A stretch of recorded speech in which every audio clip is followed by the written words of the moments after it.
people who change the world. Leadership that you could really have.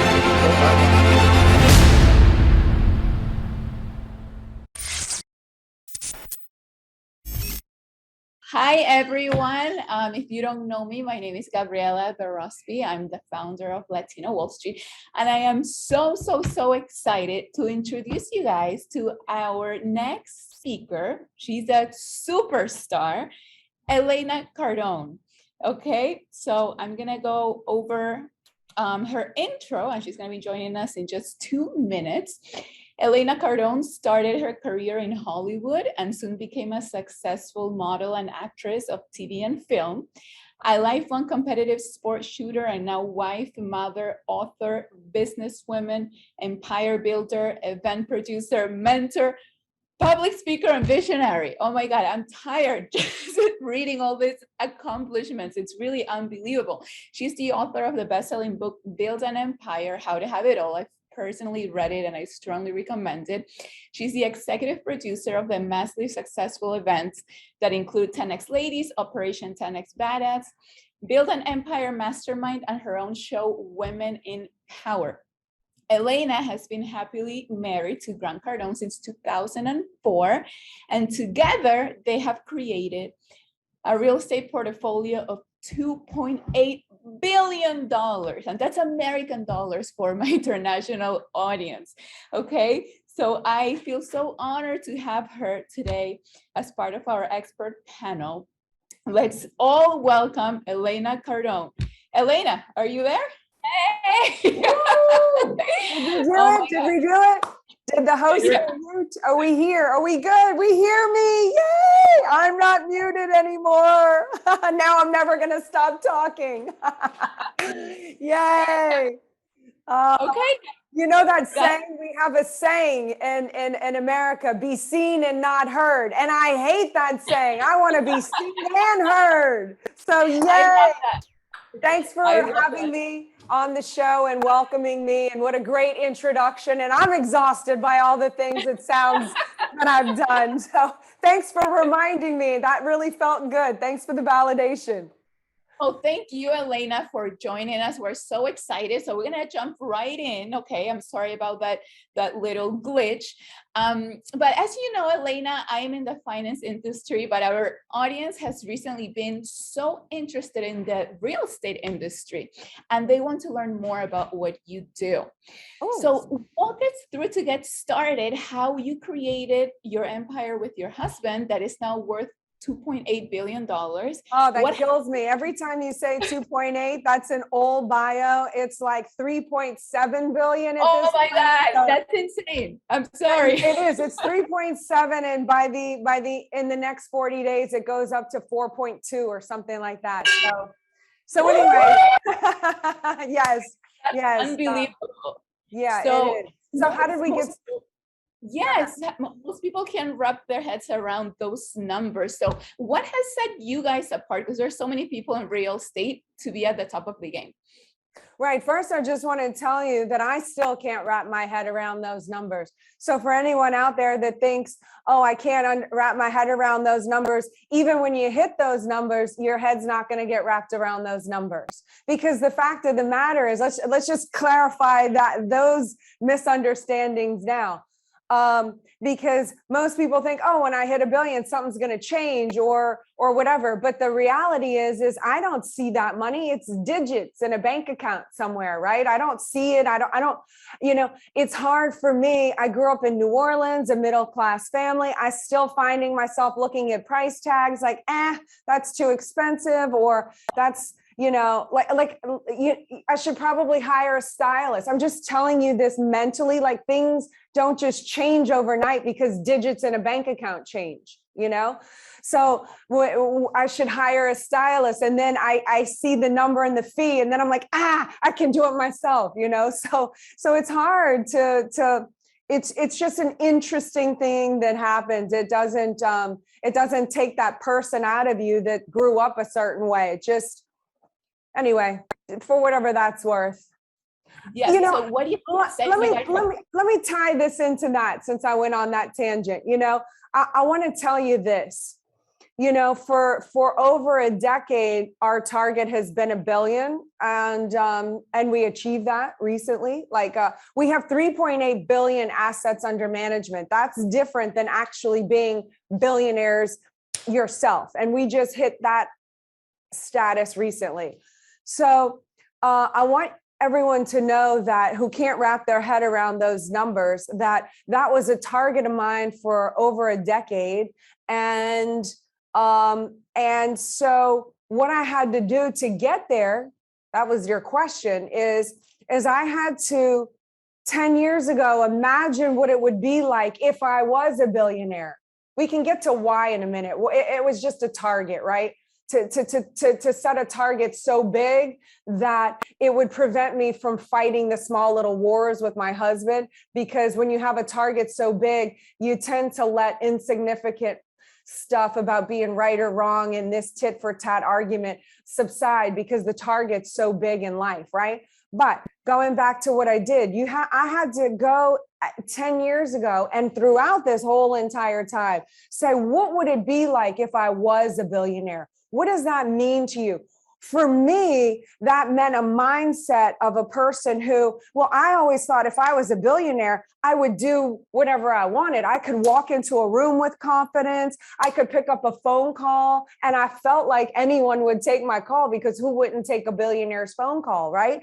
And I felt like it gave me something. And then I had a cognition, like, right? These are digits in a bank account. Why do you give digits in a bank account the right for you to dictate who you're going to be? So I wasn't a billionaire 10 years ago. I wasn't even close. But why can't I walk into a room with confidence? And why can't I make a phone call? And who cares if someone hangs up on me? Why can't I make another phone call or have an uncomfortable conversation? All these things that I thought was going to be so easy and so great for a billionaire to do. I assumed, like the hat, you know, like a policeman wears a hat. It signifies that he's a policeman, fireman, etc. Why can't I wear my billionaire hat before I'm a billionaire and be who I think that would be? Now, that does not mean go spend money like I'm a billionaire and act like I'm some big shot when I'm not. No, it does not. It means wear the beingness, wear the role, the hat of a billionaire. But now what do I have to do? Okay. So 10 years ago, I had to look at who a billionaire, if I was a billionaire in 10 years, what would I have to know? I would have to know about money. I would have to know how to play the chess game of life. I would have to be a good partner. I'd have to get a team of people because no one builds an empire alone. I would have to educate myself. I would have to be confident, certain, so then 10 years ago and up to present time and now forward, right? But then you do. So the first action is you wear the role of the hat. Then you take the actions. I've taken 5 or 6 finance courses. I've studied Grant Cardone. I've studied other people. I'm self-educated. I train, I work out, I discipline myself to give myself confidence that I'm going to execute on what I say I'm going to do. I practice being uncomfortable, blah, blah, blah, blah, blah. So then you do all these actions and then you get to have and step into the life that you built however long ago that it took you to build it. In this case, for me, it was 10, 12 years. But now what Grant and I are trying to do is keep the curtains open, because I think most people would agree, people in our position who have achieved, like big targets, they tend to close the curtain. I understand why. We don't have to get into that here. It's a vulnerable place to be, and I get it. But Grant and I made a vow 10, 12 years ago that if we ever got to this place, we keep the curtains over for all the other little people. We're the little people, all the little people who came from wherever you came from. And in my case, the streets of New Orleans, and in Grant's case, the streets of Lake Charles, Louisiana. We're not supposed to be here, but we vowed to keep the curtains open to help fast track everyone else's way to success who has a little bit of courage and a little bit of guts and has the audacity to go for their goals and their dreams. And we want to show them, hey, you know what? We might not have the only way or the perfect way, but this is what we did. This is what were our successful actions. These were the actions that we avoided that saved us. These were the actions that we did that we didn't avoid, that cost us time, energy, money, that we learned from. So learn from us. So that's why I'm here today, to expose it all and be as open and transparent and share the journey where we're at to current, and, you know, take everyone along with us, because we don't want to just be at the top by ourselves. I want to be there with us, you know, our people, you know, my people. Not that I'm dissing on the people at the top, because I don't want to do that. I feel like you can't have what you criticize. So I'm not going to criticize people above me and whatnot, but I'm just going to tell you, I don't feel like those are my people. I'm cut from a different cloth. I didn't come from, you know, that white collar blue. I don't even know how to say it. You see, I'm not, I never went to college. Okay. I don't know what fork and knife to eat with. Like, I want to be with my people, and all of us go up there together and have the party, not be around people where I feel really uncomfortable and don't really relate to, and vice versa, you know? Yeah, I love that, Elena. That is so empowering and inspiring. And I love how your way of being, right, has to match with whatever your goals are. You don't have to wait to get something to become something. Then you start being that, taking all the corresponding actions, and then the results will show. Exacto. You've said many times that to build an empire and leave a legacy for generations, we need to have a purpose, right? So, for example, I found my purpose when my family went completely broke and I was a little girl, and I felt so much pain that I said, I'm not going to allow others to go through that same pain. So then I dedicated my life to give others the financial tools they need. How did you find your purpose? And what do you say to all the people who don't know what their purpose is? They're a bit lost with that. You know, for the people that don't know what their purpose is, don't use that as an excuse to stop you from moving forward. You can still continue to move forward. You know, just move forward. You don't have to have the big, huge why now.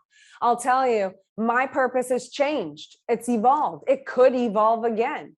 But in 2008, when Grant and I were on the verge of losing everything financially, there was no the purpose that I have today. The purpose that I have today is I want to help couples know how to work in a coordinated, collaborated effort to reach heightened levels of success.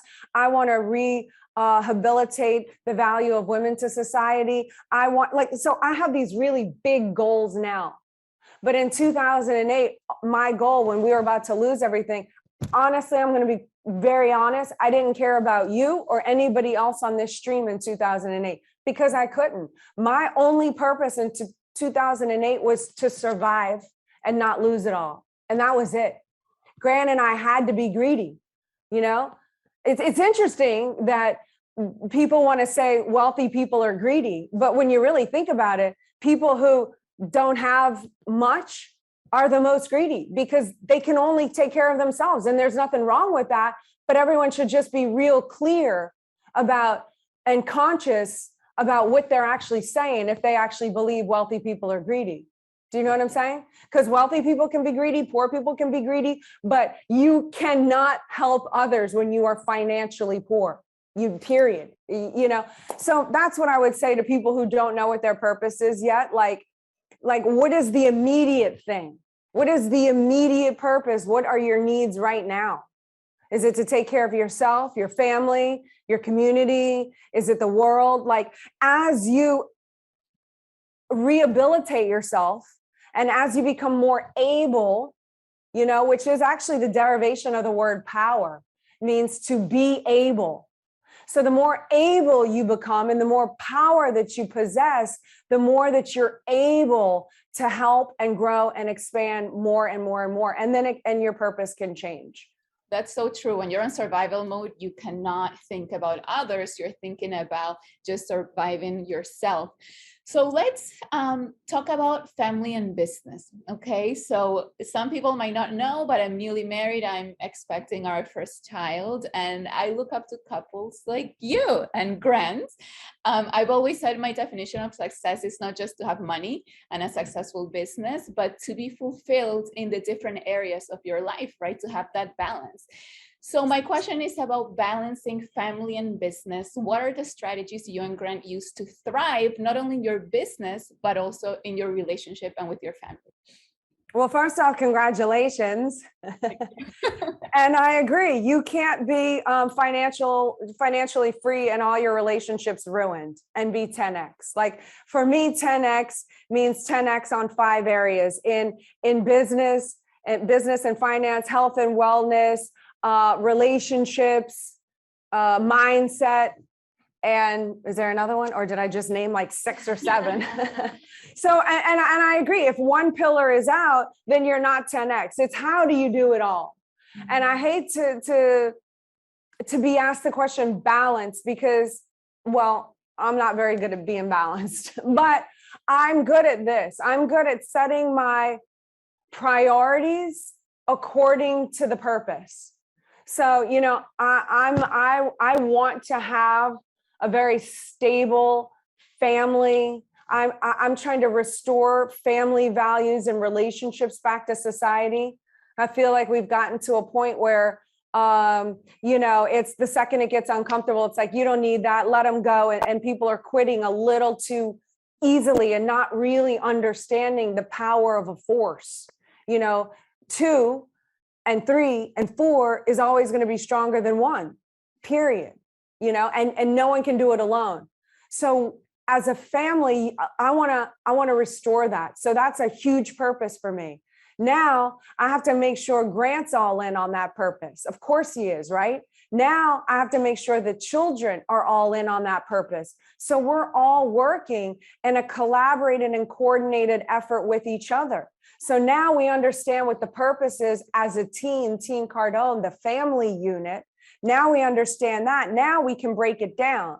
So now it goes like this. Okay, so the kids, you want to help people reach financial freedom. That's what your father has a whole thing on. You want to help families and relationships stick together. That's what your mom's doing. You want to contribute. The way you can contribute is by allowing us to do this distraction free when we have to be gone. That's your contribution. When you're helping me be distraction free so I can help others, you are actually helping others. So these are conversations that we have. Now, once everybody knows the rules of the game and what we're going for as a family, then it's a little easier to differentiate when a child is coming to me because they're bored and want my attention, at what point I have to cleverly pass them off to the nanny, right?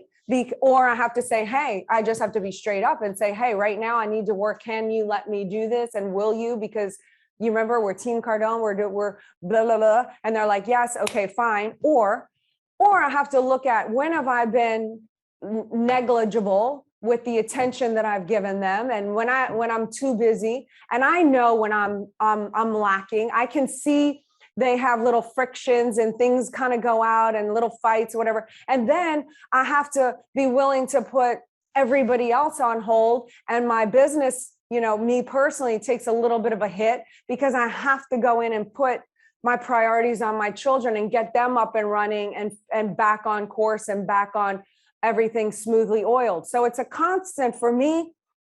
It's a constant juggling act and it's never perfect, but it's a well-oiled machine at this point. And, you know, everyone plays their role in the part, which helps and makes my life easier, but I don't try to do it alone. You know, I've gotten group agreement with the whole family on what we're supposed to be doing. And most people think they want to discredit the kids. Oh, they're too young. They won't understand. Or they think they're just kids. They can't help. My kids are encouraged to help. That's how they exchange with us. Most people will say, aren't you worried about spoiling your children? They this, they that. I don't believe you can spoil a child. I believe you can make a child be out exchange with you. So they earn pretty much everything except for Christmas and their birthday, right? But they earn their toys by exchanging. They do 10X Kids. They help around the house. They come with conferences. They make videos for us. They help me with my projects around the house. They're constantly like trying to exchange. But when an adult doesn't let a child exchange, right, for whatever reason, they think they're not competent or mature enough, then the child feels like failed help. Okay, I wanted to be a team member, and the team member is basically invalidating me and saying you're not good enough and not letting me help. So then what happens? The parent gives the child something and keeps giving the child something. The child keeps trying to help, keeps trying to exchange, keeps trying to contribute. The parent's always like, stop, don't do that. You did it wrong, the this, the that. I don't have time to watch your performance. That's an exchange, by the way. When a kid wants to put on a show or wants to help you put on the makeup, you know how hard it is for me this morning? I'm running late and Scarlett comes in. What kind of look do you want for your eyebrows today? And I'm like, my eyebrows are fine. My eyebrows are fine. Woo, really in a hurry today, Scarlett. But me as a parent had to go, okay, you know what? I kind of want a little full eyebrow because that's the way she can exchange to me. So I have to let her exchange because otherwise she's going to feel in an imbalance. There's your word, those words out there in society that they love so much.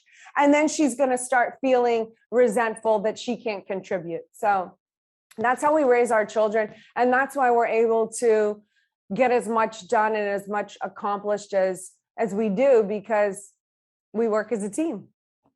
I love how authentic that is. And I love when you started, when you said, I'm not always balanced, because that is just so real. Some people might look at you as superhuman, but it's so refreshing to hear your struggles and challenges with balance too, right? Because at the end of the day, we're just doing the best that we can.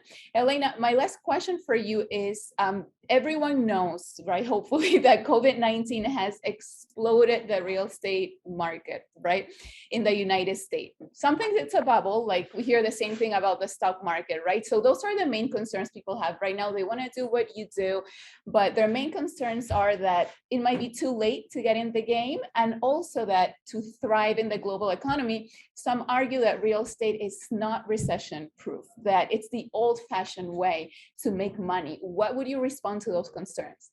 Well, I became a licensed realtor 5.5, 6 months ago.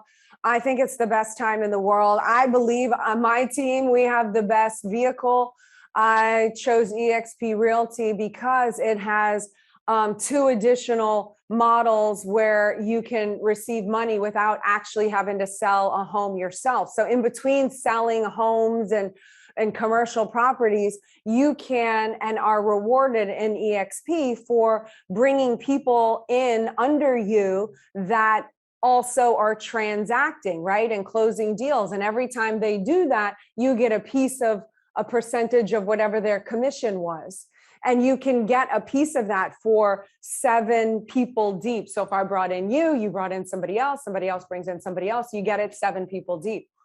And so I love this model because now I have the opportunity to help other people build an empire while they're receiving 2nd and 3rd sources of income other than having to earn it directly themselves. It's still a leveraged model. You still have to support the people down below you to keep doing deals and help and facilitate and training and whatnot. But when you do that, you're rewarded. So I love this model because it's got a multi-level marketing component without being a multi-level marketing product. And I love that because it's willable. So you can leave that to your kids. You can will that to your kids, right? And here's the thing. So my market might be slow in Florida, right? So I might not be closing deals and commissions, but guess what? New York happens to be on fire right now. So let's say I've recruited or attracted somebody from New York. I'm having trouble closing deals, but my New York person is banging, closing out deals, right? Not only just can I recruit in all 50 states in America, but we're open in 17 other countries. So I've launched teams, massive teams down in Mexico, which I'm so excited. I'm on day 422 of Duolingo. I'm going to learn Spanish. Darn it. I'm going to learn. I remember the app. Remember you had this app where you were learning from Spanish? Yes, that's the one. I'm on Duolingo. Oh, that's the one. I'm on my 423rd day today. Oh, But anyway, so the point is I don't think it's the wrong time, and you haven't missed, because you have a pool of 17 other countries: Mexico, Brazil, Colombia, India, Hong Kong, Germany, the UK. And you think, well, I don't know somebody there, but guess what? Somebody that you know knows somebody who's there. And so while they're doing their transactions, you're getting a piece and a second source of income from this leveraged model. And then not only that, but because my company EXP is a publicly traded company, shares on the NASDAQ. So now my organization, I get bonus for when they do their first transaction, or every year when I do my first transaction, EXP gives you these stock awards.